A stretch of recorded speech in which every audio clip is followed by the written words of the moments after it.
ಅಧಿಕಾರವನ್ನು ರಚನೆ ಮಾಡಿ ವಿವಿಧ ರೀತಿಯಲ್ಲಿ ಮೈಸೂರಲ್ಲಿ ನಮ್ಮ ಮುಖ್ಯಮಂತ್ರಿಗಳು ಈಗಾಗಲೇ ಪ್ರಾರಂಭ ಮಾಡಿದ್ದಾರೆ. ಬಹಳ ಜನ ಟಿವಿಎಸ್ ಕಂಪನಿಯವರು ಅನೇಕ ದೇವಸ್ಥಾನಗಳನ್ನ ಅಭಿವೃದ್ಧಿ ನಮ್ಮ ಸಿಆರ್ಎಸ್ ಅವರೇ ಆದಂತಹ ಸಹಾಯವನ್ನು ಕೂಡ ಮಾಡಿದ್ದಾರೆ.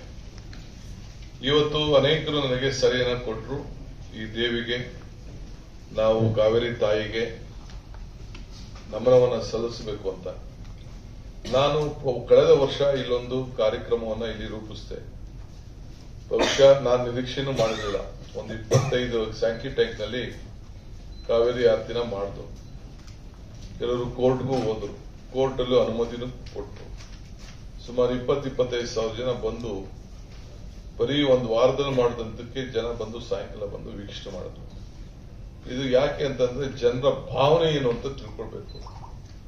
ಸೊ ಎಲ್ಲಿ ಮನಸ್ಸಿದೆಯೋ ಅಲ್ಲಿ ಮಾರ್ಗ ಇರ್ತದೆ, ಎಲ್ಲಿ ಭಕ್ತಿ ಇದೆಯೋ ಅಲ್ಲಿ ಭಗವಂತ ಇರ್ತಾನೆ. ಇದರಲ್ಲಿ ನಮ್ಮೆಲ್ಲರ ನಂಬಿಕೆ. ಈ ದೃಷ್ಟಿಯಿಂದ ತಾಯಿ ಕಾವೇರಿಗೆ ಜಾತಿ ಇಲ್ಲ, ಧರ್ಮ ಇಲ್ಲ, ಸೊ ಬಣ್ಣ ಇಲ್ಲ, ಎಲ್ಲರ ಆಸ್ತಿ ಆ ತಾಯಿ. ಎಲ್ಲ ವರ್ಗಕ್ಕೂ ಕೂಡ ಆ ತಾಯಿ ನಾವೆಲ್ಲ ಉಪಯೋಗಿಸ್ತಾ ಇದ್ದೇವೆ. ಅದಿಲ್ಲ ಅಂದ್ರೆ ಬೆಂಗಳೂರಿಗೆ ಕುಡಿಯೋ ನೀರೇ ಇಲ್ಲ. ಉದ್ಯೋಗಸ್ಥರಿಗೆ, ಫ್ಯಾಕ್ಟರಿಗಳಿಗೆ ಎಲ್ಲರಿಗೂ ಕೂಡ ಯಾರಿಗೂ ಇಲ್ಲ, ರೈತರಿಗೂ ಕೂಡ ಇಲ್ಲ.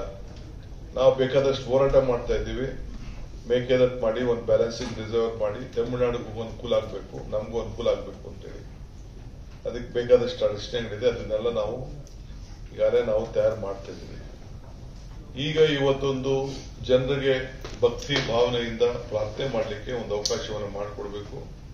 ಆ ದೃಷ್ಟಿಯಿಂದ ಒಂದು ಕಾವೇರಿ ಆರತಿ ಮಾಡ್ತೀವಿ ಅಂತ ಘೋಷಣೆ ಮಾಡಿ ಹಣ ಕೂಡ ನಮ್ಮ ಇಲಾಖೆ ವತಿಯಿಂದ ಒಂದಷ್ಟು, ನಮ್ಮ ಕನ್ನಡ ಕಲ್ಚರ್ ಇಲಾಖೆಯಿಂದ ಒಂದಷ್ಟು ಹಣ, ಧಾರ್ಮಿಕ ದತ್ತಿ ಇಲಾಖೆಯಿಂದ ಒಂದಷ್ಟು ಹಣ, ಬೀದ ಬೇಸಿಸ್ ಇಲಾಖೆಯಿಂದ ಒಂದಷ್ಟು ಹಣ, ಪ್ರವಾಸ ಇಲಾಖೆಯಿಂದ ಒಂದಷ್ಟು ಹಣ, ಎಲ್ಲರೂ ಕೂಡ ಇಂಧನ ಇಲಾಖೆಯಿಂದ ಲೈಟಿಂಗು, ಇದನ್ನ ಮ್ಯೂಸಿಕಲ್ ಫೌಂಟನ್ ಅದೆಲ್ಲ ಅವ್ರದ್ದು ಜವಾಬ್ದಾರಿ.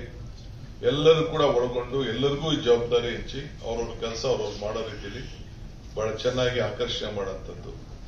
ನಮ್ಮ ಇಂಧನ ಇಲಾಖೆಗೆ ಸಂಬಂಧಿತ ಚೆಸ್ಕಾಂ ಅಧ್ಯಕ್ಷರಾಗಿ ಸ್ಥಳೀಯ ಶಾಸಕರು ಇವತ್ತು ನಮ್ಮ ಸರ್ಕಾರ ನೇಮಕ ಮಾಡಿದೆ.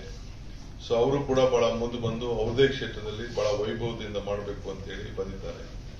ಒಂದು ಟೀಮು ನಮ್ಮ ಚಲುವರಾಯಸ್ವಾಮಿ ಅವರ ಮುಖಂಡತ್ವದಲ್ಲಿ ನಾನು ಉತ್ತರ ಭಾರತ ಪ್ರವಾಸಕ್ಕೆ ಕಳಿಸ್ಕೊಟ್ಟಿದ್ದೆ.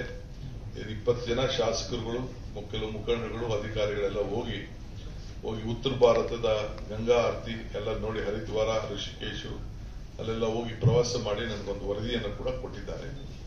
ಆ ವರದಿಯ ಹಿನ್ನೆಲೆಯಲ್ಲಿ ಇವತ್ತು ನಾನು ಇದನ್ನ ತೀರ್ಮಾನವನ್ನು ತೆಗೆದುಕೊಂಡು ನಾನು ಪ್ರಾರಂಭವನ್ನು ಮಾಡಿ ಒಂದು ಶುರು ಮಾಡಿ ಹಣ ಕೂಡ ನಮ್ಮ ಬೋರ್ಡ್ ಅಲ್ಲಿ ಮುಖ್ಯಮಂತ್ರಿಗಳ ಅಧ್ಯಕ್ಷತೆಯಲ್ಲಿ ಬೋರ್ಡ್ ನಲ್ಲಿ ತೀರ್ಮಾನ ಮಾಡಿ ನಾವು ಇಟ್ಟಿದ್ದೇವೆ.